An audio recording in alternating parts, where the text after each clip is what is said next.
In the movie SLC Punk, at the end of the film, Stevo says that he was just a trendy poser. And we see that he's now lost his mohawk and shaved his head. He's now working as a lawyer and has a suit on. Now, most people watch the movie and think that he's a poser because he's now a lawyer. And that, like his father, he decided to sell out by buying in. But Stevo isn't a poser at the end of the movie when he's a lawyer. He's saying is he was actually a poser earlier in the film. And that's because Stevo was trying to fit into a mold. Before we can go further, we have to talk about how the punk community is really a Venn diagram and that you have three kinds of punks. On one side, we have the people who dress like they're punks. They don't care about ideology, just like the people who we see in the mall at one point, and Stevo's talking about how they argue about music and that the music doesn't matter. They don't care about mentality or the philosophy of being punk. They want to dress as punks, party as punks, make punk music. And then on the other side, you have those who have the mentality of being punk. To these people, how they dress is not as important as the ideology behind what they are doing. And these are people who consider themselves punks because they have the ideology of dismantling oppressive systems that control people. And they want to promote a society where we are less controlled by our government.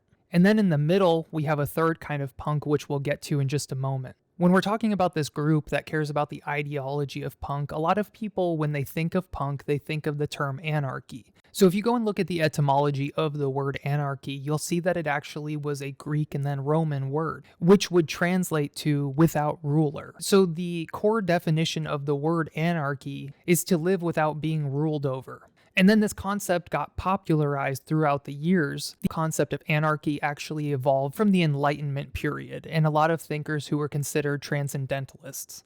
So you have people who set the stage for that, like Descartes, and then this further continued with people like Locke, Emerson, and Thoreau, who also pushed forward this idea of limited control. And so this term was really to live a life without control and limiting government, except in the case of protecting people's rights. And before we move forward, you need to understand that the term anarchy was co-opted at a certain point and they changed the meaning of it to ruin the potential of what this movement could do to change the world. Now, when a lot of people think of the term anarchy in modern times, they have this idea of destroying things and causing chaos, but that was never the original intention, and that's why I said it had been co-opted. Because when you look at something like anarchy in its original form, it was the idea of stopping unnecessary rule that we're under by governments, the rich, special interest groups. It's the idea that we should have more freedom in our lives without the government telling us what to do, but we still are able to be protected from one another. So it was really about living life with limited control. And we see why that was co-opted, and we live under massive amounts of control now. So on one side, you have this group that are punks because they like this style. And this would be like the people at the mall, or a fair amount of the people that we see at the parties that call themselves punks, but they're really just aesthetic punks because they lack this underlying ideology. They treat it as though punk is a costume. And then this other group of punks, they followed the ideology, which is rooted in dismantling systems of oppression that's enacted by the state. And this is actually why punk music sounds the way it does. The reason that it is rough and people yell and it's not always on tempo and they don't play their instruments in a traditional way is because punk music was a rejection of the idea that you had to be classically trained in order to be a musician, that the working class had to go to school run by the ruling class in order to understand and learn the rules that they have applied to music in order to play the music that they like. And these people who live the ideology, they are being copied by the people who do it for the aesthetics. And then so you have all of these people now who start to play punk music or enjoy it, and they don't enjoy it because of the rejection of these norms or the ideas behind why punk music sounds the way it does. They again wear it as a costume. This is also why you have the aesthetic of the torn up clothing that punks dress in. Originally, it started with people who were ideologically punk. They didn't want to buy into the capitalist agenda of going out and purchasing new clothes, following fashion trends. So instead of going out and buying new clothes, they would repair their clothes. That's why you see a lot of patches in the punk community. And so what started out as them repairing their clothes or letting their clothes fall apart, buying them secondhand or letting them become distressed so that you weren't buying into consumerism and capitalism. Now you see that the people who do it purely for the aesthetics and the style, they will go put patches on clothes that don't need patches. People go out and buy a brand new jacket, tear holes in their own clothes so that it looks like the people who are ideological punks. Where a real punk might cut off the sleeves on their t-shirt because it's a hot summer day and they don't have any clothing to accommodate that, the aesthetic poser punks will go buy a shirt that has the sleeves cut off, or they'll buy a brand new one and cut the sleeves off to look like the real punks. Where ideological punks will have the hairstyles they do because they're cutting their own hair, or they cut their hair in a way that rejects social norms, like having a clean cut haircut. People who are aesthetic punks, they'll go get those haircuts so that they look like they're in this community. But then just like Stevo early in the film, you see that the aesthetic punk, the poser punk, tries to get the biggest hair that they can and colorful so that people will talk about their style, but not what they stand for. And so soon, all of these aesthetic punks that are just doing it for the style, they want to start dressing like the ideological punks. And slowly, they move back into hyper-consumerism instead of moving away from it. And when you see these aesthetic punks, it always makes me wonder, how much money did you have to spend to look like you don't conform? And so they end up spending a bunch of money to look like people who are dressing that way out of necessity or nonconformity.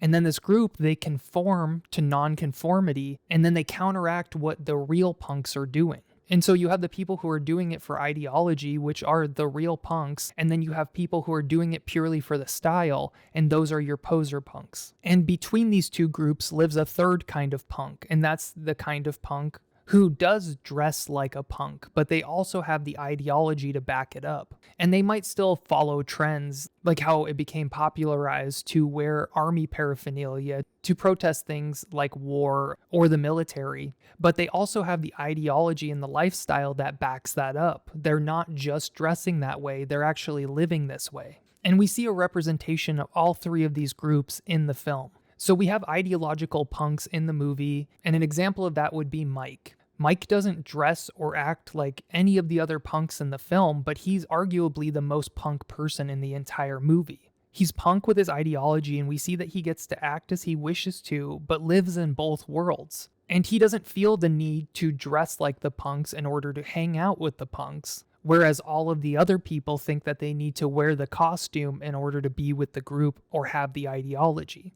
And because of this, he gets to hang out with the punks, fight the cops, but he also blends in enough with society. But it's not that he's trying to blend in with society. It's because he recognizes that your ideology does not dictate the way that you dress, and that an ideological punk can dress any way they want, which is what Stevo realizes at the end of the film.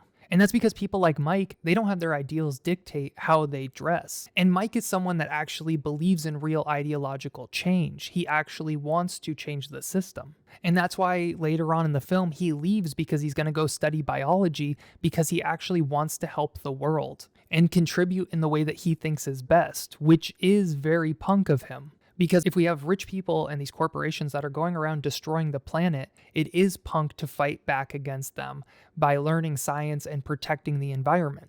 And he understands this. And part of the reason that he leaves and decides to stop the punk partying life and move into studying biology so that he can try to help in the way that he thinks is best is because he recognizes that the entire punk lifestyle that we see in the film is designed to make people spin their wheels and not make any meaningful change. And we'll get back to this in a moment. And these aesthetic punks, we see them all throughout the movie. This is the people at the mall who are arguing about if the Sex Pistols or the Ramones was more punk. And just like Stevo says, who cares? It's music. Because music doesn't dictate how punk you are. Your ideology and the change you make in the world actually dictates how punk you are. We also see that a lot of the people at the parties are also posers, and they're these aesthetic punks because they want to go live the lifestyle of partying, dressing like punks, but not actually living a lifestyle that will change anything. They don't do anything that actually fights the oppression of the state. They're way too focused on the modern version of anarchy that is chaos instead of what anarchy is supposed to be, living life without rule. And so they end up going and buying into capitalism, which oppresses everyone. And so these poser aesthetic punks, they're not just neutral. They actually end up promoting capitalism, promoting the ruling class, and driving oppression of everybody. And because they conform to nonconformity,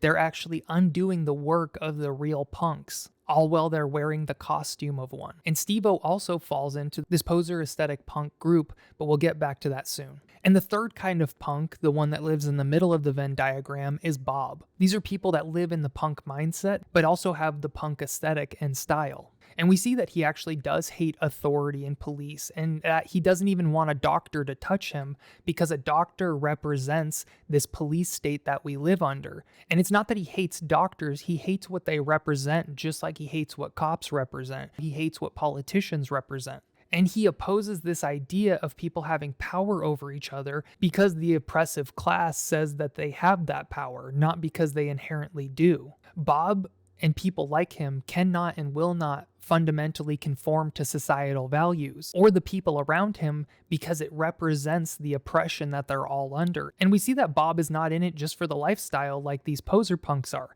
He won't even do substances like everyone else in the movie does because they're stuck in a cycle where they're constantly in the state of partying and fallout.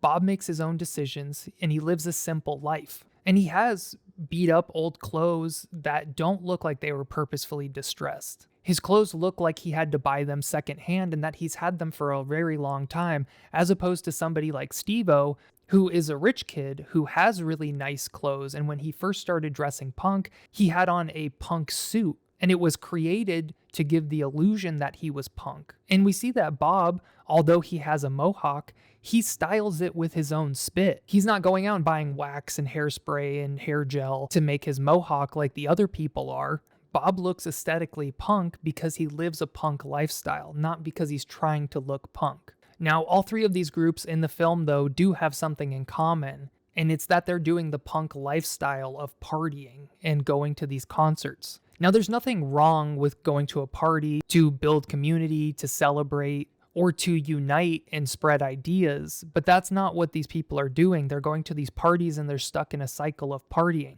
They go out and they listen to music, they party, they complain and use the ideology instead of trying to use the ideology so that they can figure out how to make meaningful change in the world. And then they go fight rednecks. But this cycle is by design. Historically, people who are punks and anarchists, before the term was coined and after, have made radical change in the world by social action. And since this action is at odds with the capitalist agenda, these rich people and governments have created a system to distract and counteract their movement.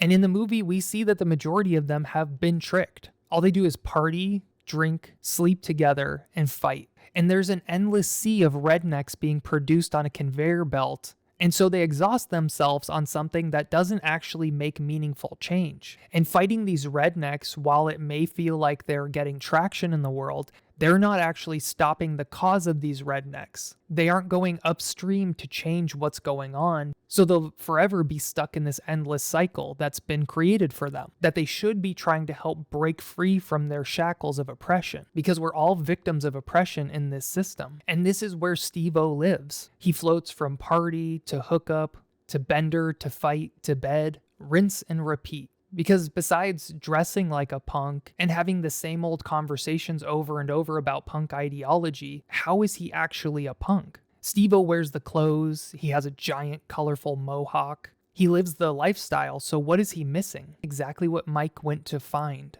He's missing the part where he changes the things about the world that he doesn't like. Instead of just complaining about them or taking drugs or partying or yelling at his parents. Because we can see that Stevo criticizes his father for driving a Volkswagen when that was a fascist car. And he, as a Jewish man, is now in a way co-signing that fascism by using a tool of fascists. And while Stevo criticizes his father, he's all too happy to jump into the car and drive somewhere so his father can buy him lunch. He thinks that he has the ideology, but he doesn't back it up with action at all. And when they trick people into doing this, they in turn counteract what the real ideological punks are actually doing. And these people are only having the conversation to keep the perception that they are not just aesthetic punks, so they talk with no action. And in the movie, when Bob passes away, Stevo's devastated because he sees that being a punk isn't just an aesthetic. It isn't just a style. The punk lifestyle that Bob is living is a very hard one, and it has major consequences and there's no guarantees. Stevo was always detached from this because ultimately he was just a rich kid putting on a costume. And this commingling of these poser aesthetic punks with the real ideological punks is ultimately what brought Bob down. But in the end, living this partying, aesthetic, punk poser lifestyle allowed people who didn't care about changing the world to infiltrate it with these illegal substances, which ultimately took Bob's life. And that's because these aesthetic punks, these poser punks, they bring down real punks. And that's part of the reason why Mike got out of the lifestyle, because he saw the writing on the wall and where this life of partying and fighting was gonna end. And it's a life where he doesn't get to change anything if he's not there. And this is a wake-up call for Stevo. He never really thought of the consequences of this lifestyle. He put it on as a costume because he thought it made him look cool. And he sees that it's a real danger of people who are actually trying to fight back against the ruling class. And Stevo didn't understand this. He was a rich kid with wealthy parents who had sold out after their performative hippie days, pretending like they won the war when wars kept happening all the time, and that his business, the car he drove, the lifestyle his father had, all of these things were oppressing people like Bob. And so Stevo grew up in this bubble that he then went out into the world with. Stevo realizes that if it had been him that passed away instead of Bob, what did he actually change in his life? What did he do? Nothing. He's all talk and style and no action. He is a poser. And so at the end of the film, Stevo realizes that he was a poser, that he's wearing a costume and he's not actually living out ideology, because ideology doesn't wear a specific outfit. And that's why we see that he does shave his head and becomes a lawyer at the end. Because just like Mike earlier in the film, he realizes that to be a punk, you don't have to look like a punk. It's about going out and trying to limit abuse and government control. So just like how Mike thought he could do that best with biology, Stevo realizes that he can become a lawyer and start fighting against the system by learning their rules and beating them at their own game. So at the end of the film, when Stevo says that he was a poser, he doesn't mean he's a poser now as a lawyer. He means he was a poser back then, when he was trying to dress and act like a punk. He didn't do what his father did, which was selling out by buying in. He found a way to try to beat the system from the inside, which is actually the most punk thing he does in the entire film. I want to thank you guys all so much for watching this. Please let me know in the comments what you think of this video and the movie SLC Punk in general. If you want more content, I have a lot of things on my YouTube page, as well as a TikTok where I have over 1,000 videos, and some of them also cover SLC Punk. Please let me know in the comments what you want to see next. My name's Jacob DeSayo, and I will see you in the next one.